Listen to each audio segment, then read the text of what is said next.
All right, so after much messing around, we've finally got the recording, which was originally meant to be a live stream, up and running. So you guys want to introduce yourselves? We'll go in alphabetical order, so that's Alexander first. I'm Alexander. Thanks for telling us that, Alexander. Yeah, so you're from the UK. So whereabouts in the UK? Oh, near Wolverhampton, if you know that. No, I really don't. We'll If anyone knows that. Any people from where? Wolverhampton? Wolverhampton, yes. Okay, cool. All right, that's good. So you're here as more of a dissenting opinion, I suppose, to the. It's sort of the norm around the liberalists to be pro internet regulation, which is what this debate is going to be about. It'll probably end up being just a friendly discussion, but the norm is because of the social media bias against conservatives or even just non-left-wing opinions as of more recently. A lot of people are kind of abandoning the libertarian, the hardline libertarian ideal and saying, yes, the government needs to regulate social media companies.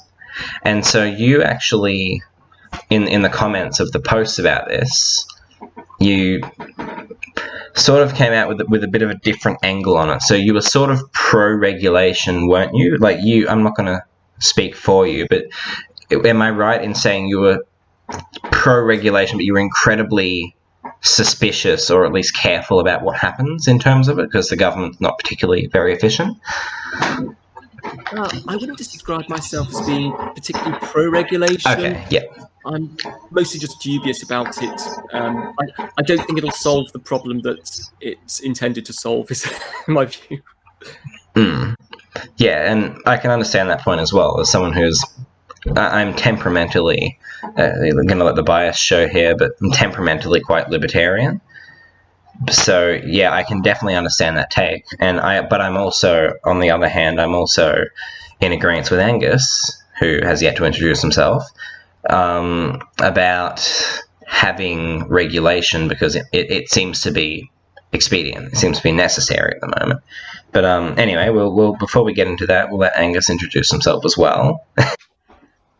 Hey, I'm Angus, and I'm from Melbourne, Australia. I've been active in the Liberalists here basically since the inception last year. We've been having fairly regular meetups and lots of great discussion. So by meetups, do you mean in person? Because I wouldn't imagine there's many Liberalists around Victoria, which is essentially the California of Australia. That is true, and Melbourne is very much the San Francisco.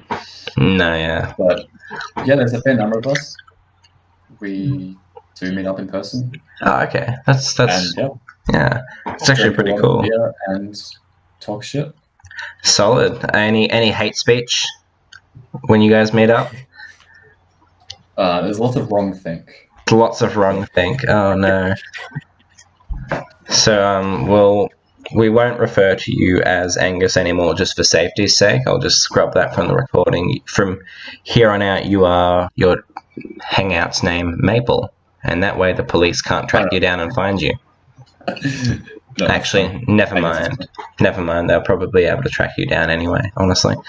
I mean, they could just join the Liberalist group. Hey, that's our pitch for recruiting the Victorian police into the Liberalists. Solid effort. So, something good came out of that. All right, cool. So we will get into the topic at hand, which is basically, should we have the government regulate social media companies? Now, the reason this has come up is because of rampant social media censorship of particular people. And what I think I don't think any of these arguments are going to be made in this particular debate because none of us here are like hardline lefties who think, oh yeah, it's okay that people are getting banned because it's not us. But a couple of arguments I've heard is, for example, Alex Jones is he's an overused example of why the censorship is a good thing because of his harassment of the Sandy Hook parents. If you guys know about that. Yes. Yeah. So because of that, people are saying that his ban was justified.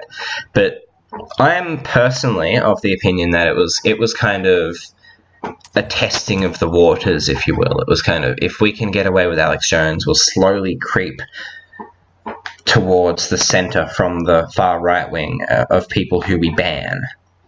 And so, that slow kind of creeping crawled from Alex Jones to Stephen Crowder, for example. Well, yeah, exactly. Really. Stephen Crowder. But, once it's Alex Jones, it's anyone who's associated with Alex Jones, and then anyone who's associated with them. It sort of goes through it that way. But I think with Alex Jones, I can understand removing content that was directly harassing. Yeah. Because harassment is crime, but that doesn't necessarily translate into removing all the other content that he puts out, and he put out a lot of content. Yeah. And sort of removing him from the platform entirely.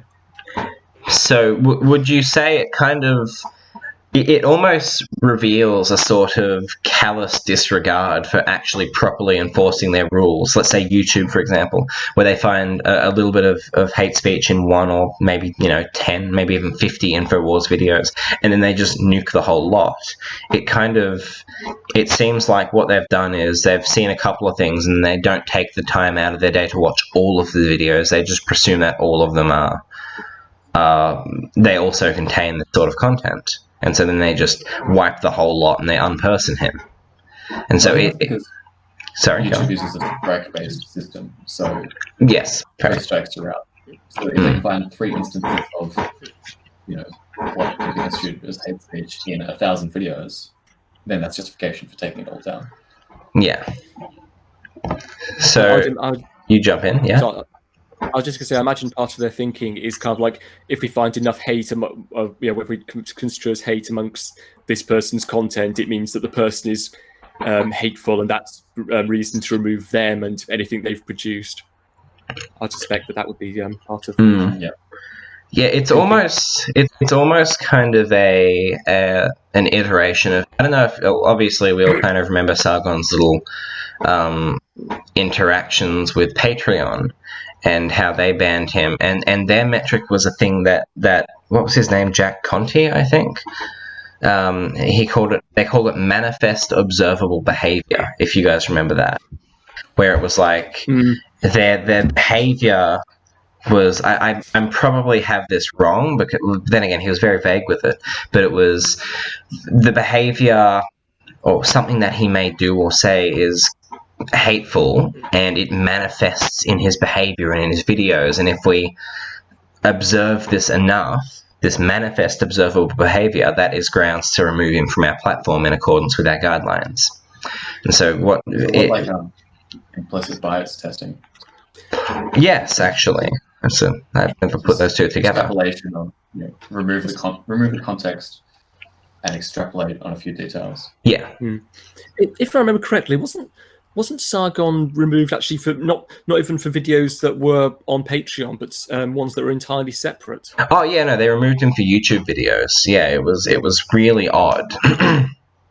It was almost like getting arrested in China for committing a crime in the US, But it wasn't his YouTube channel that was linked to his Patreon. It was somebody else's channel. Oh, really? See, there's so many rabbit holes here that I haven't taken the time out of my day to venture down. But yeah, I didn't pay as much attention as I should. But with all these things in mind, I'm sure we can all agree, like, the fundamental premise of this debate is that social media censorship is a bad thing. So I'm sure we all agree on that. Yeah, we're all. So, Alex, your take seems to more be about the practicalities of regulation.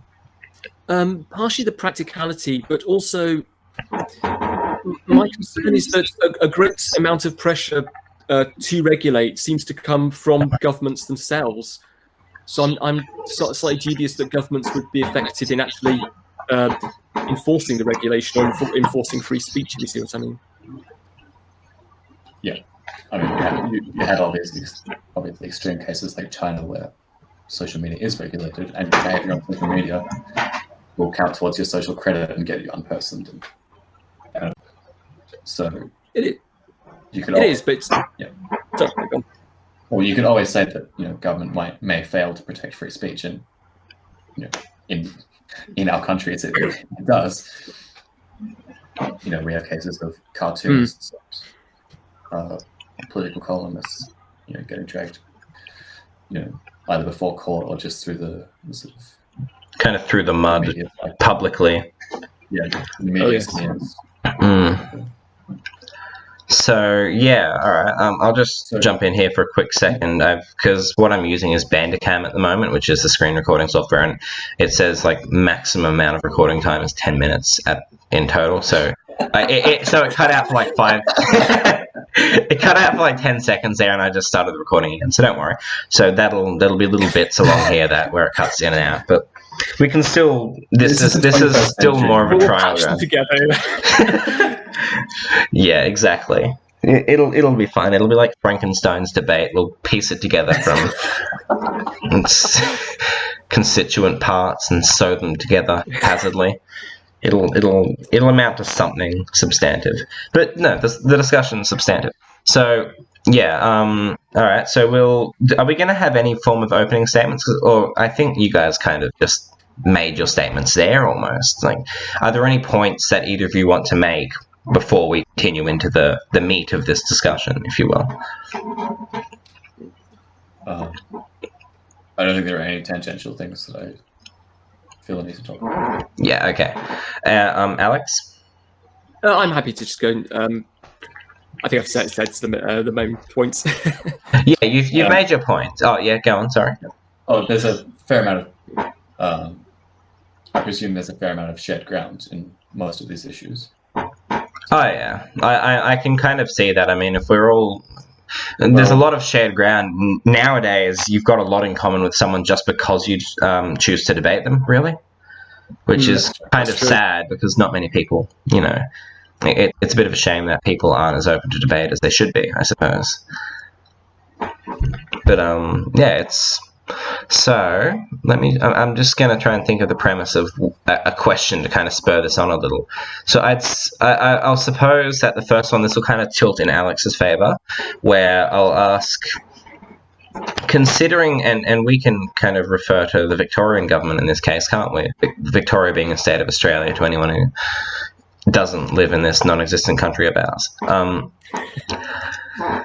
So Victoria is it's the kind of state that you wouldn't really want to see have too much control over things like social media, because they're the kind of state that would botch it up quite a bit. And so with that in mind, could social media censorship work in the case of a government that would obviously... Sorry, not social media censorship. Could social media regulation work in the case of a government that would obviously take it too far? How would we go against that? How would we prevent that? Is that another question? Do you want to field that one? Or? Sorry? Who was the question directed to? Oh, my apologies. So that was... I'll field it to you, Angus, and then... Okay. Yeah, any rebuttals, Alex can jump in whenever he'd like. So we'll go with that. Yeah, so I think part of the issue is in the prompt and the sort of the idea of regulating an industry as opposed to intervening when things go wrong. So I think you could sort of tackle from that approach, because obviously if certain governments had the capacity to regulate what was said online, they would use it to draconian ends. But if you had a legally recognized right such as freedom of expression, and you could identify cases where that was being infringed by a social media company, then I think you could justify, I guess, intervention. And I'm not entirely set on what form that would take. Yeah, no, I don't think any of us really are we? But this is kind of us bumbling around.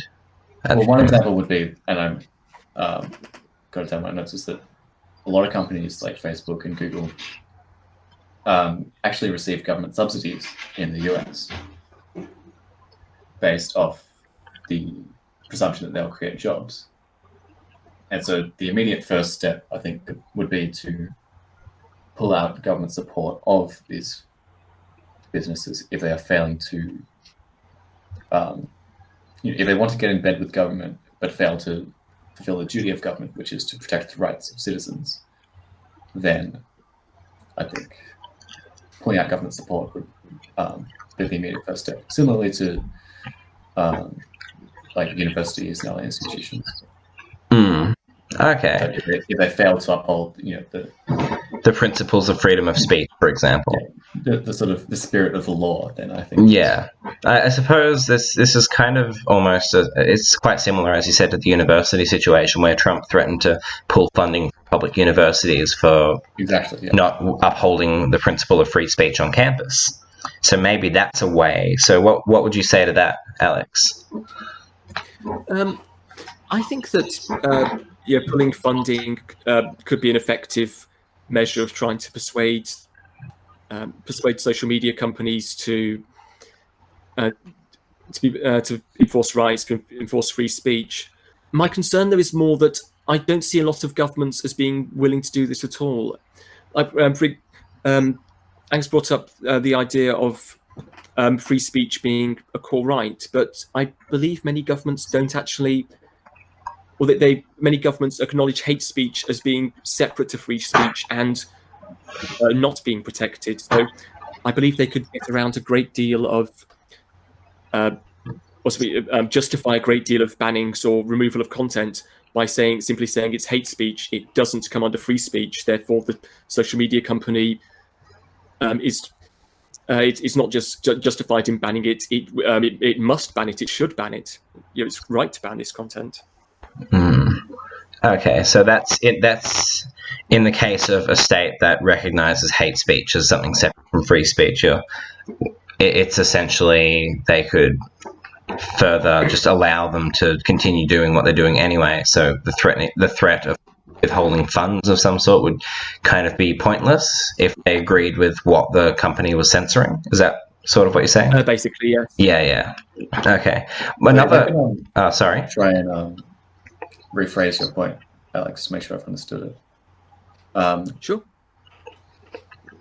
So what you're saying is... God damn it. Why couldn't the guy with the English accent say that? I'm sure I'll come up again. Because we have governments that currently do not recognize free speech and other civil rights as we would like them to, then we should not be in the habit of allowing for the increases of government power because they cannot be trusted with it. It's less that. It's more just in terms of getting social media companies to reduce censorship. I don't think that this is a path that will lead them to it, because we seem to just be putting the hands of censorship from the companies that are censoring into the governments that are asking them to censor. I don't think much is going to change. Yeah, I guess that's true. I guess it comes down to a sort of the idea of which works better, representative government or the market. Yeah. Well, there's a parallel I've kind of drawn between markets and governments is that every person has a single voice in government, and it's equal regardless of who you are, unless you're in America, for example, say a convicted felon or an illegal immigrant. Although sometimes that's a little bit blurred lines, isn't it? But not saying anything. But with corporations, the way to vote is that you have to have a deep wallet.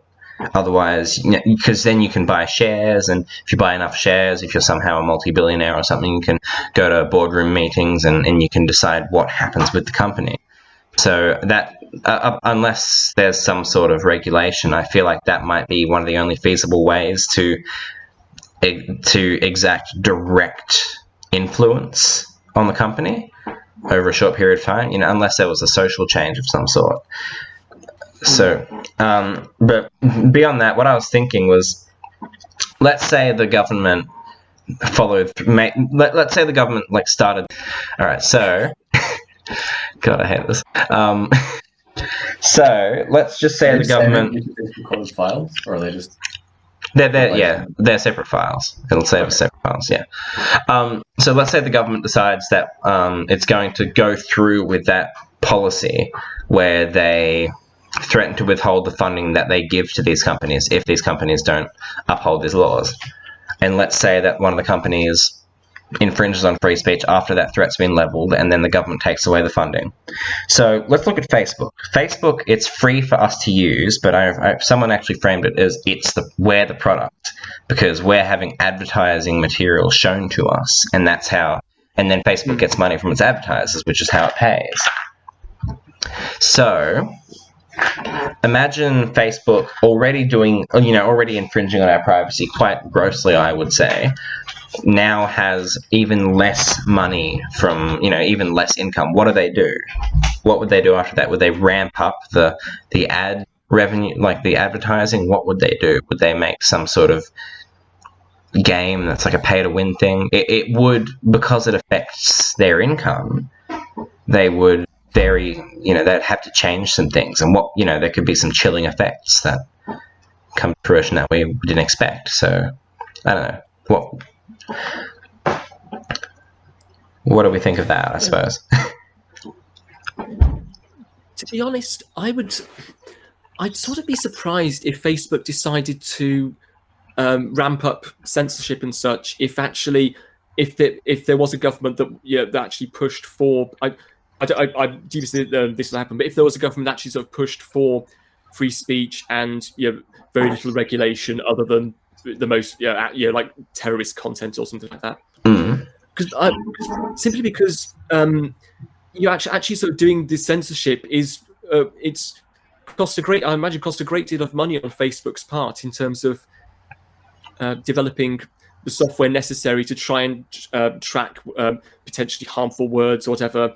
You've got all the people they need to employ to go through all the flagged posts or to settle all the disputes and such. And just add to that, I imagine it'd be. There was actually a documentary recently about Facebook moderators and how awful it is as a job, and like.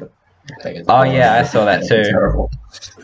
So it's go on. It's just if there was less external pressure from governments or other pressure groups, I think Facebook would probably prefer to regulate as little as possible, simply for cost reasons. So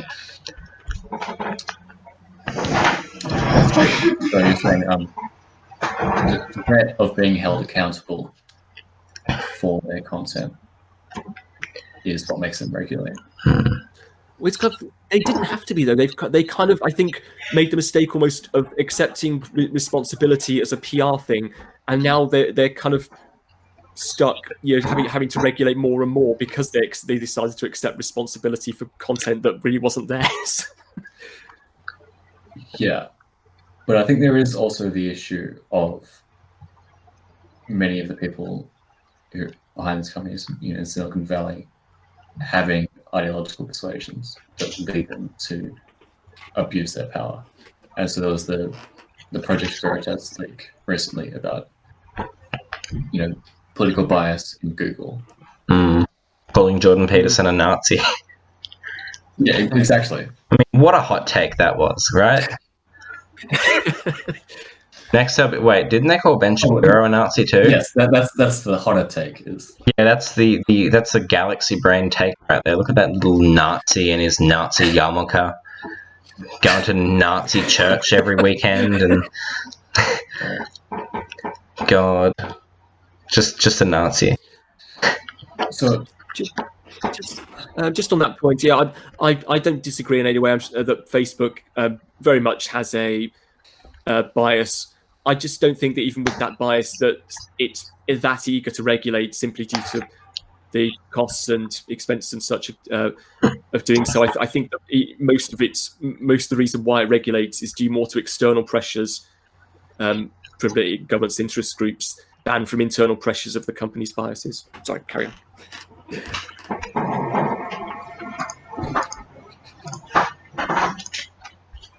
All right. So who was carrying on? Was that me or? Oh, so Pass back to me, I think. yeah.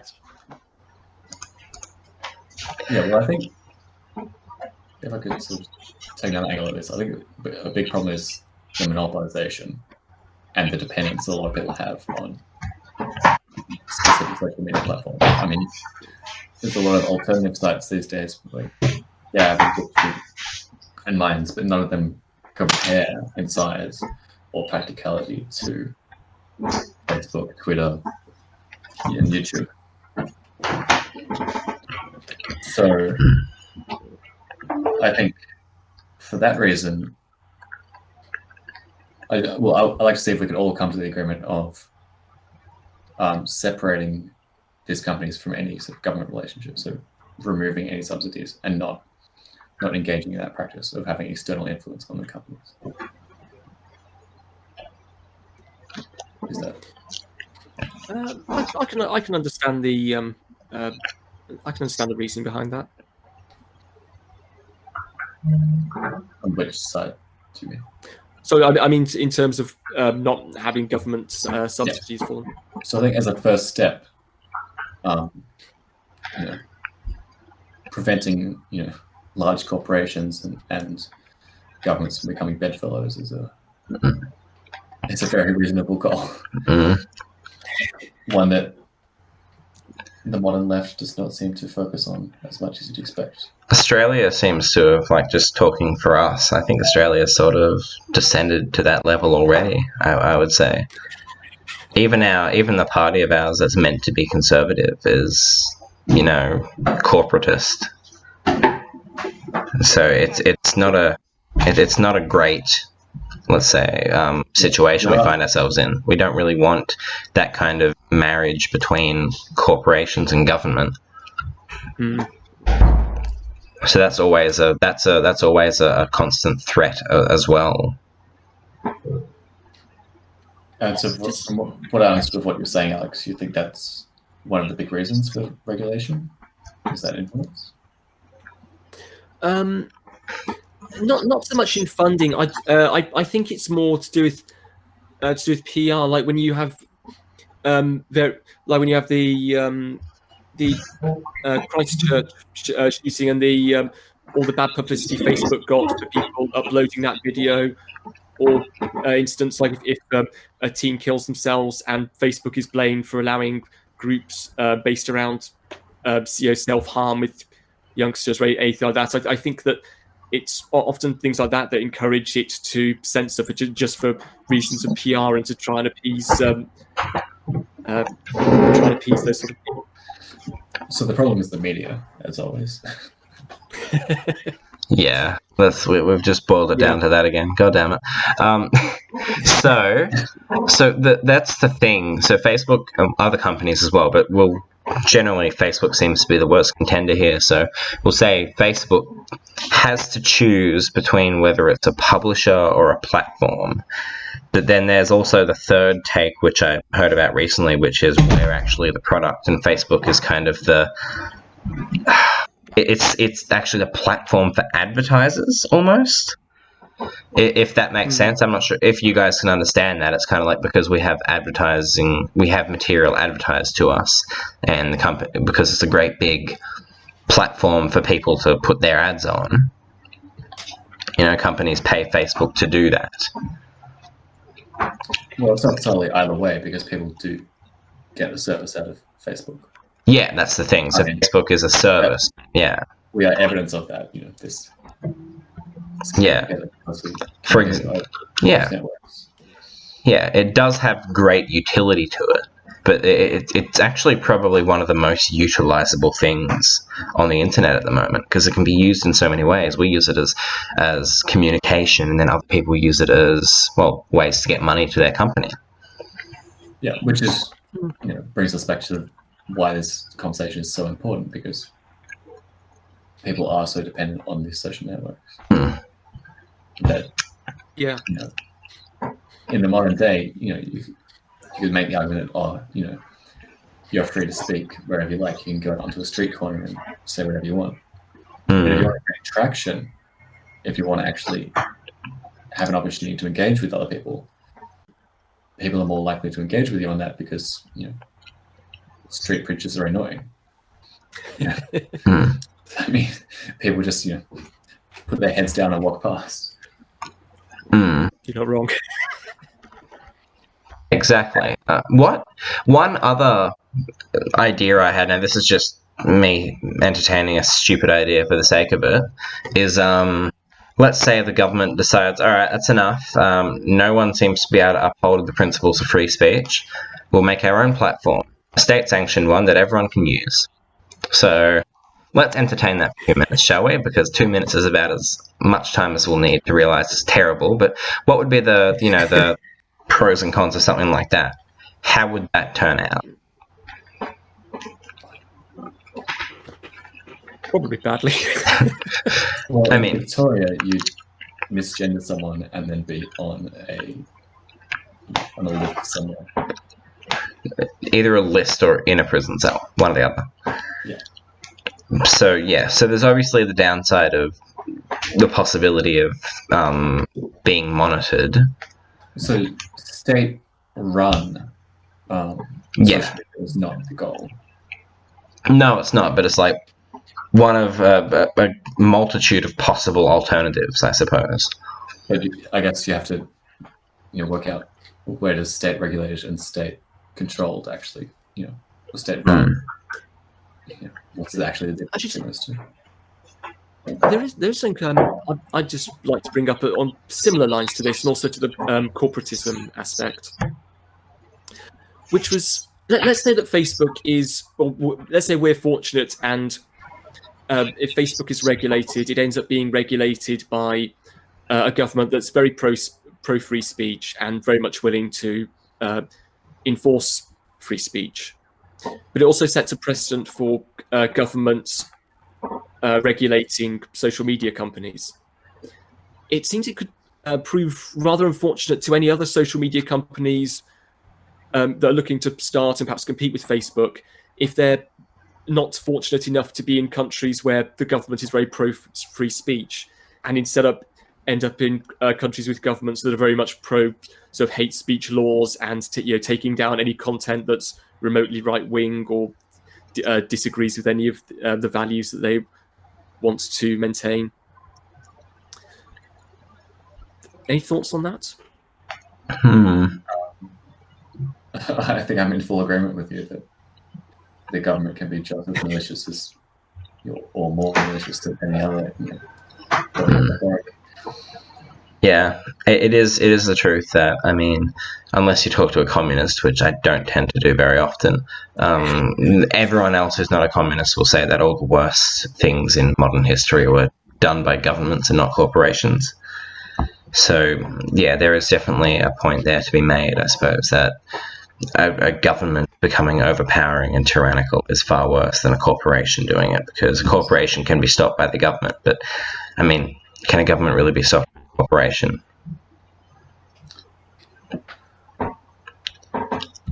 I mean, I suppose there is sort of the aspect where maybe a corporation's influence could lead to a government being voted out or overthrown, but beyond that, yeah.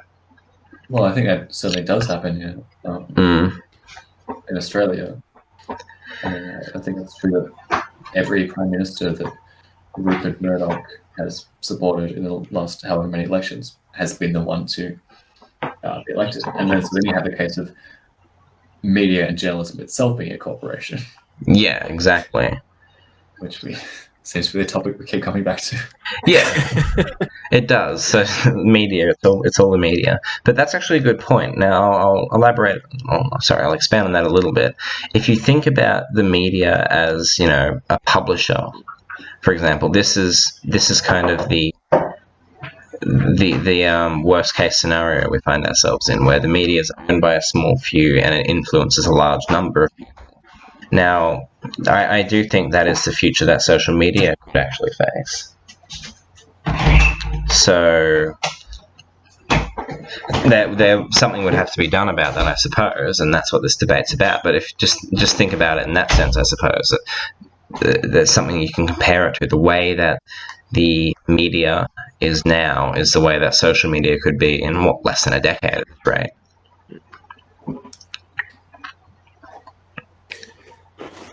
That is true. Yeah, exactly. And you have issues of like you have trending hashtags on Twitter that are somewhat controlled. I mean, Oh, absolutely. that's not a completely organic process. No. That is, And so that's the problem. It has undue influence on people's minds and on what people read and what they believe. And so maybe that, and so with that in mind, I suppose you could say that the urgency of it may be influencing people to rush to the idea of government intervention instead of sitting back and taking a more principled approach.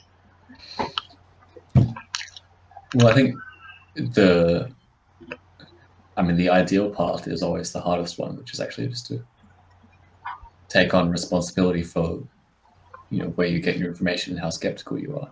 Mm. We have a problem that, people are too trusting of fake news and newspapers that are basically propaganda outlets for government or interests or religions or whatever it might be, or just the ideologies of the politician, of the publishers. Sorry. But the same is true of social media, that people are very trusting of random stuff they hear, tweets about the flat Earth, become a whole society. If I could just jump in, there's also, I think, the aspect of because while the internet has let us connect, see stories such all around the world. I would say the vast majority of the news as such we see is sort of delivered second and third hand, usually by some media company or other, to the point where it can often be very hard to actually find the objective, any sort of objective truth behind it, if you see what I mean. Yeah. That's always just been a problem. But is that a problem with a tenable solution? Because the solution that Facebook seems to have come up with, for example, is their fact-checking algorithm. And that's ended up fact-checking satire articles from the Babylon Bee, for example. Well, it sounds like another issue of which is sorry. A lot of the censorship is automated. Yes. So it's algorithmic, and there isn't actually a rational person behind it. Although you could just as easily have an irrational person behind it, which might be any better. Well, I mean that little pile of Facebook moderators who are upset about how awful their life was, they didn't particularly seem like the type of high-functioning, high-intelligence people, To be a little bit snobbish and classist, I suppose, for a moment. But actually, you make the good point about automation. I moderate I'm one of the 3 mods of a relatively large shitposting group on Facebook, which will remain unnamed for legal and every other purpose. But Facebook auto flags things, and I get that in my Facebook support inbox. And it's always this comment or this post might be nudity or sexual content. And I think, honestly, out of the last 200 of these I've received, not even 5 of them were even remotely questionable. And so this is all automated saying, hey, guys, this might be inappropriate for younger viewers. And it's like, well, no, it's not. It's a gif of Hannibal Buress saying whack, It's something that does not warrant your attention, and yet that's what happens. So Facebook, Jordan Peterson made the point that Facebook's probably bitten off more than it can chew in trying to become the great moderator of its own platform. It's a job that they're not going to be able to do with their staff, and so they're going to have to turn to some sort of algorithm. And obviously, in my case anyway, it's absolute shit. So, and you have problems where once they've decided to take on that responsibility and have enough more than they can chew, they act first, think later, because it's riskier to do it the other way around, and that's why you have cases of there was a case. I mean, this was years ago now, maybe even like a decade ago, where the Chaser, Alex, you probably wouldn't have heard of them, but they're sneaking into some security summit where George Bush was there. Oh my god. Basically, the original Australian IRL shitposters,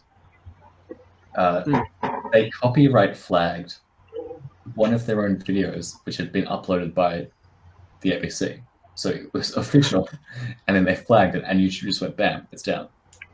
Wow. You have, and this is the way that. So originally it was with copyright that we had these problems where anybody could claim copyright, and because YouTube was afraid of getting sued, they take it down immediately, and then you have to appeal it, and then you just have to deal with demonetization issues. But it is concerning that it seems a lot of the time these days it's more ideological than what would you call it? Intellectual property based. Mm. And another thing that happens with automation is that, on a similar note, is that I don't know about your shitpost group, but I know that a lot of Facebook groups have the rule that if you report someone, you will be banned because the report risks the group itself, because the Facebook algorithm might simply just wipe it. Yeah, that's the case for the group I moderate. We've actually been taken down like twice because of that sort of thing. So we've initiated the no banning rule. You see, if we see a report in the support inbox, then sorry. Yeah. You're getting sent off to the gulag.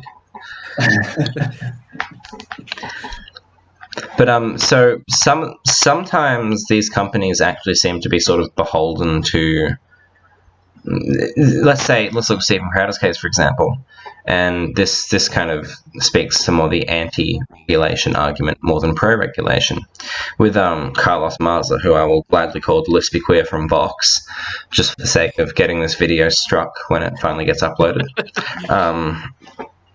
When his Twitter handle or something? Oh no, it was his Twitter handle is Gay Wonk, and he's a proud Marxist, so arguably worse. But I find that more offensive to be called that. So. Yeah, exactly. So, but offensive subjective, of course.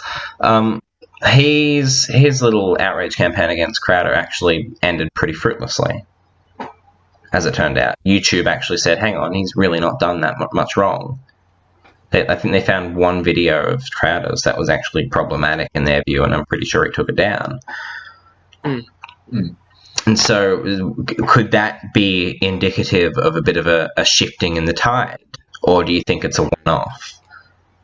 It could be a shift. I think it's more just people waking up to the problem, that people are willing to sort of, So sorry, go on. Oh, it's easier to be on the side of complaining and getting things taken down. And I think slowly we're seeing a shift to people realizing what kind of a problem that is. And, speaking up about it. So I think that's what's happening in this case, because Crowder does have such a large fan base. Yeah. It could just be that they're not prepared, especially the ones that aren't that offensive. They're not prepared to kind of risk that sort of outcry at the present time. It'd be nice if there's more a trend to that direction, but I don't know if it'll just be the ones who have large fan bases to actually stand up for them. Well, that's the fear that it'll become impossible to start up as a small YouTuber or blogger or whatever, because you'll get squashed out of existence and you won't have the backing for people to even notice that you're gone. Which I guess is another issue of just the algorithmic. If this was a tidal shift, so to speak, would you be still in favour of the regulation just for the sake of precaution if this ever comes up again? So let's say within a year from now, all this censorship stuff is blown over. The social media companies have realised that they actually have conservatives on their platform, and it's not good business to ban maybe half of their user base, if not more. Let's say that's all that's all blown over, that's all done, everything's been resolved. Would you still be in favour of some sort of regulation to prevent it from happening in the future?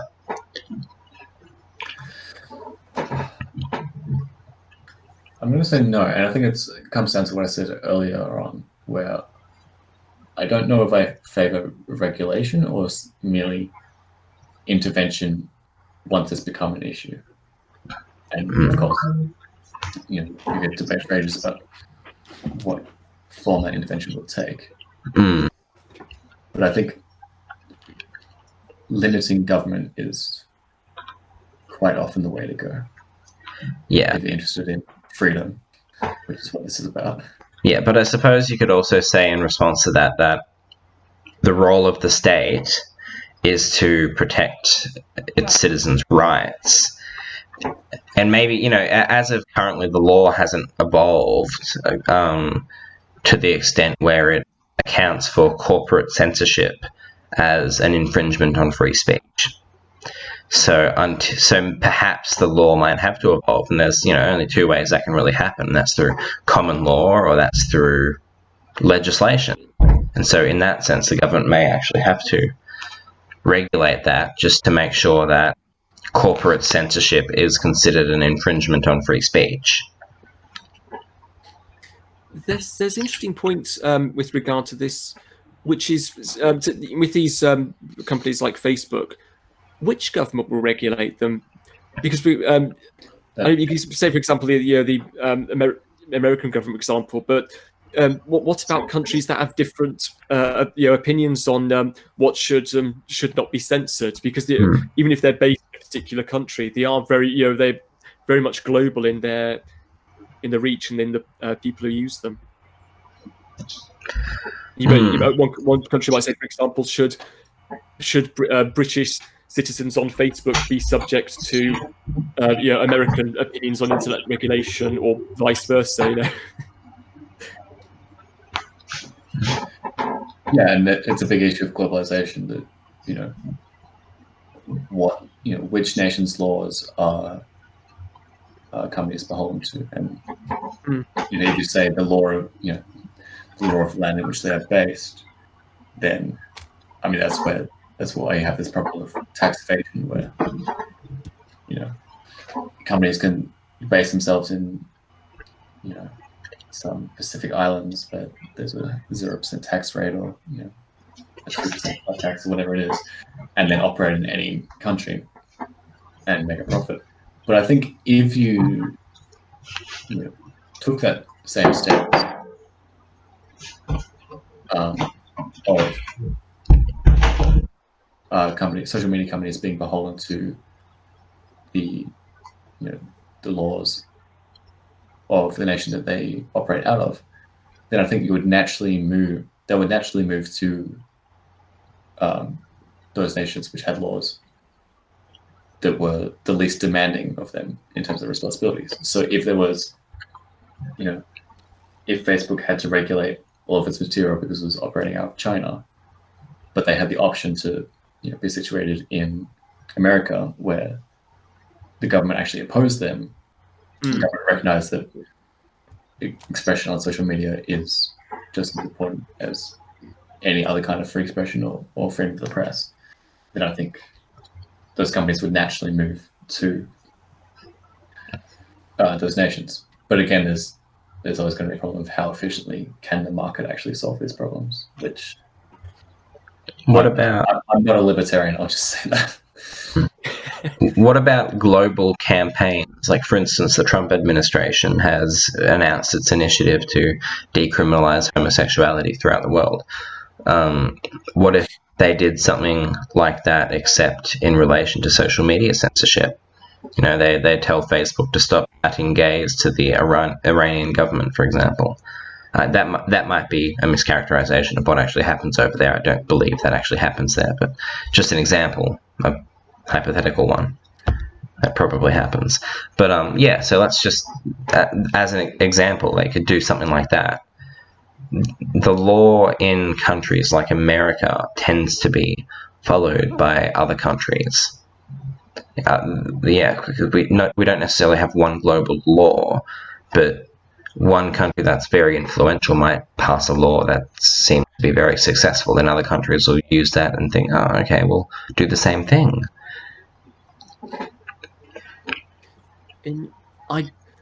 in the current political climate, I'd be unsure of that being successful, simply because, I mean, if lots of other countries were willing to give him credit, even if it seems successful, quite frankly. Yeah, actually, I can see Donald Trump, championing gay rights, and then Germany decides, actually, you know what, fuck you, Trump, and they just start throwing their gay people off of rooftops, Well, we have to see if Trump's campaign on this is successful, and I certainly hope it is. But there are many nations which I have my doubts about. And like we both know which ones. You all know me. Yeah. And I think, to a certain extent, you only have so much power globally unless you're willing to, intervene directly in other nations' politics, which America does not have a good track record of doing. Just saying. Yeah, no, particularly like the CIA and all that. What about another idea? Let's say we talk about America regulating. What if America forced Facebook, for instance, to adhere to American laws all around the globe? Does it not? Well, no, because it's beholden to different countries' laws. Like wherever it's situated, it has different, terms and guidelines and such. Like, particularly in the Middle Eastern countries. I would imagine, to be honest, that a lot of other countries would object and would perhaps use their own method of censorship, censoring, if not Facebook, then the internet or something in their regions to oppose it, basically. Perhaps there could be a bit of backlash like that, I suppose. And you have cases where completely different social media platforms are active in other countries. I mean, Facebook and Twitter and YouTube are the sort of Anglosphere social media platforms, but I think it's a WeChat that is used in China, really. And Nico is a video streaming platform in Japan, and so we're not even aware of these things for the most part. There's very little. Could be because they're inferior, but that's just my opinion. Sorry? I said it could be because they're just inferior, but that's just my opinion. Well, I'm pretty sure WeChat is just a Chinese government run thing. Yeah, I can see that. So I feel like we've kind of, because this is very freeform, we've almost sort of exhausted the debate topics. And I mean, for us Australians anyway, it's quite late. We'll keep going for a bit longer, but just seeing how we're all doing, I suppose. Yeah, well, it might be a good idea to try and summarize the stuff we've covered in our points of agreement. Yeah, I suppose, because this has been really free form, and so I think just to have this on recording, I suppose, maybe absolute free form discussion isn't the best way to go. I think we will in the future need opening statements that are prepared and that sort of thing. But again, maybe this will work better than it being you get 2 minutes and then the other guy gets 2 minutes and you go back and forth like that. No, I think. So I just it might be useful to have some. If the moderator has some ideas of questions to ask that you could send in advance, just so we have an idea of what specifically is likely to be. That's a good one. Yeah, that's a good one. I'll actually type that up really briefly. And I think it's fine if you start off with a sort of formal, statement of, two people take a stance, have 5 or 10 yes, elaborate on a stance, and then you let it go from there. If people want to have a focused rebuttal, you allow that, but then, eventually the conversation should, devolve or evolve, however you want to look at it. It'll either work or it'll fizzle out to nothingness. It might be because I heard the original intent was to have 4 people in that sort of number in a debate. So I don't know if that would help in terms of keep it going a bit more rather than just two people. Yes, well, I deliberately chose just two people this time around to see if it was feasible, and I do think it really would only be feasible with a lot more strict guidelines, I suppose. And I'm not particularly savvy about that either. So I think next time around, the next debate will be maybe 4 people with this same kind of informity, I suppose. Yeah. Well, I don't know if you've been watching the Democratic debates, but the more people you have, the more structure I think you need. I don't know. So You and I dominate. You and I have got a very different idea of what the word structure means if you're referring to the Democratic debates. Is that Well, even like the structural structure racism, maybe? They only gave Yang like 3 minutes. It's the only guy I wanted to hear. Yeah, well, that's because Asians are the most privileged, obviously. They had to deduct his privilege points from his allowed time. If you want to actually be consistent about it and look at, income, then yes. I want my $1,000 a month. But I want $1,000,000. yeah. I want it. But yeah, so there's a few things that we obviously need to flesh out here, and this is actually my first time moderating any sort of debate ever. So, and First time being in a debate. yeah. I mean, I've been in plenty of debates at university, just with people in my classes and maybe 1 or 2 lecturers, but that's neither here nor now. So I've had my share of debates in the past, but moderating is a whole different game, I suppose. And it doesn't help that it's nearly midnight here either, and I'm just fucked.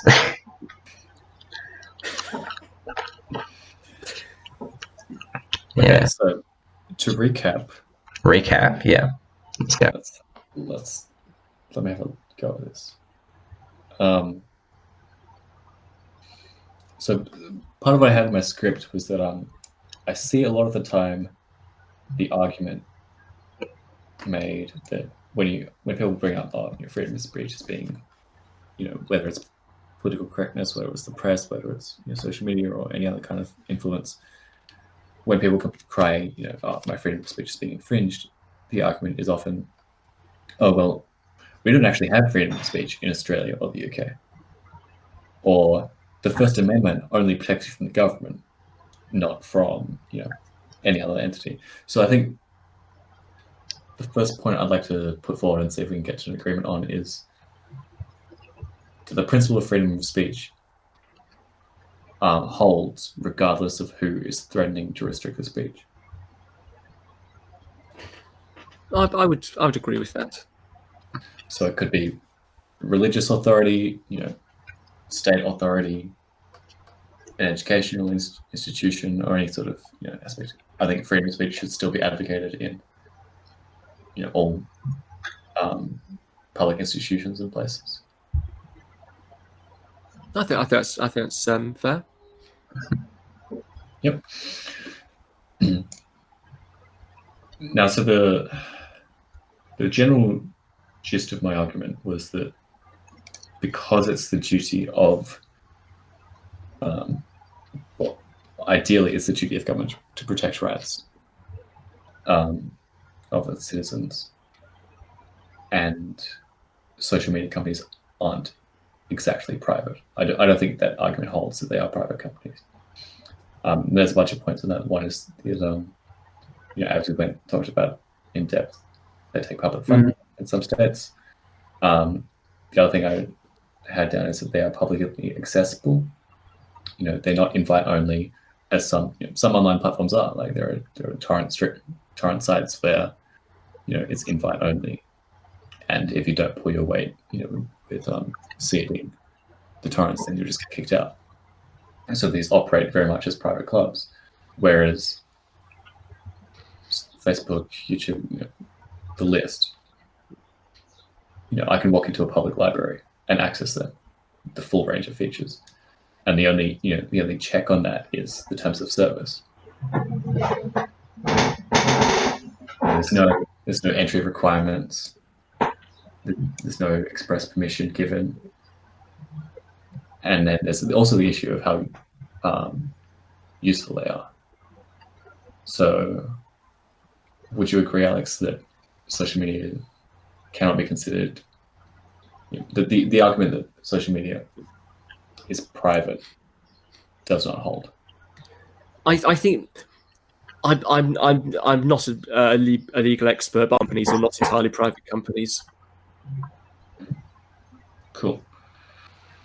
So I think then we get to the point of disagreement, which is just that, well, firstly, is there anything government can do? And I think we came to the conclusion that at least, get out of bed with these companies. That's the first step. But then I think the main sort of issue is actually what can be done and what should be done if we actually decide that increasing the powers of government is ever a good thing. Yeah. Do you want me to do any sort of summary? Yeah, no, of course. I would say Yeah. we won't make it too long-winded, I suppose, since it's already been nearly an hour, almost to the minute, actually. I'll put away my Shakespearean speech.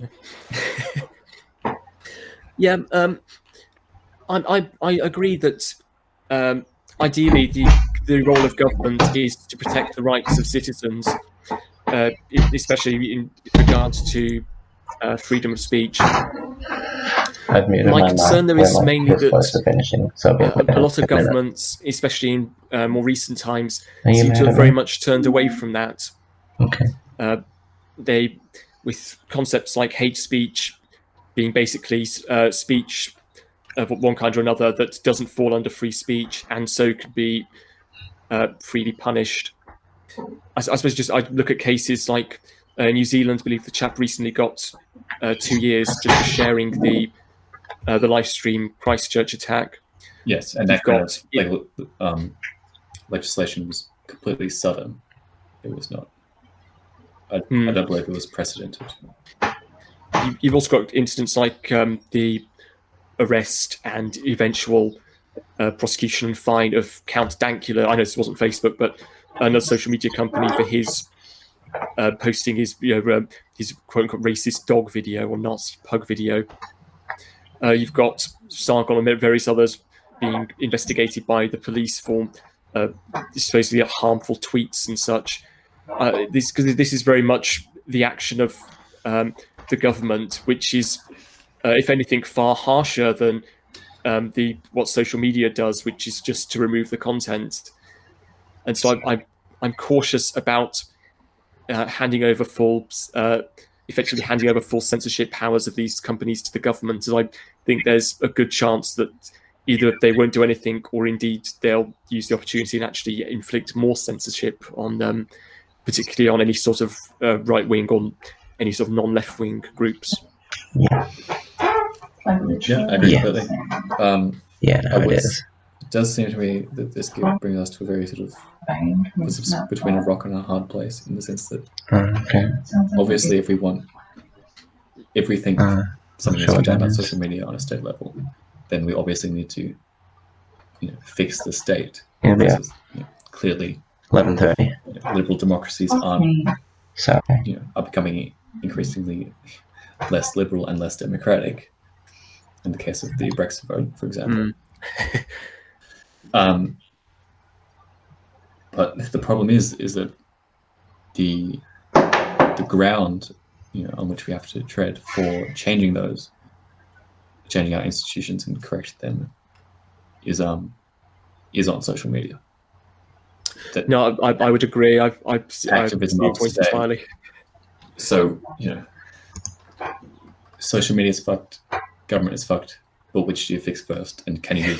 And when it's a paradox. It's you need social media to fix to promote ideas of liberty, to fix the government, so you can promote the ideas of liberty and fix social media. So I don't have a solution to that. I'm sadly nor do I. No, I don't think any of us really do. We're all a bit stuck here. So I think this debate's going to unfold over a few more years, I suppose, unless something unexpected happens, which tends to be the case. But Well, never ends. And this is why we have a separation of powers in government is that the hope is that one part of government will at least be sane enough to keep the others in check. Exactly. Well, they all do that to each other, I suppose. But yeah, that was an interesting discussion, I suppose. I mean, it wasn't live stream debate worthy, I guess, because we're all a bit muddled and tired. In my case, I wasn't particularly prepared, but it's good to kind of, test the waters of what's going on here and see how it went. This also wasn't a very particularly contentious issue, I don't think. Once we... No, I think we largely agree. Yeah, we actually... It's refreshing to... It was closer to a Joe Rogan discussion than a Politicon debate, I suppose. But yeah... But have you tried DMT? So what you're saying is you want me to try hard Yeah, drugs. what you're saying is you want me to try DMT. But again, it's the Australian making the Kathy Newman impression. God.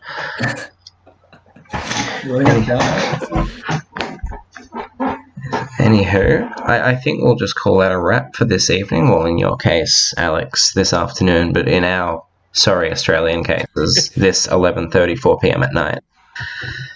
So, yeah, I'm gonna put this together as a video at some point over the week, or send it in parts to someone who was willing to, and then we'll use this as kind of a base to figure out how to conduct future debates. So I thank you both for being a part of this Thank you, journey that is the Liberalist debates. And thanks for inviting me. Yeah, it's not a problem. Anytime, honestly. If there's... Yeah. All right. Angus, I very much enjoyed talking with you. You too. It was a pleasure. Thank you. All right, that's good. We're all friends. It's a happy world and no one hates anyone. How about that? Who knew? Who knew social media could be used for constructive and enlightening debate? Oh man, someone should tell Jack Dorsey that Twitter doesn't need to be a hate mob. They could all just get along. Anywho, that's me out. You guys can keep talking as much as you want, but I'm off for the evening, so it was good talking to you guys. Thank you. Sure, pleasure doing it. All right, bye.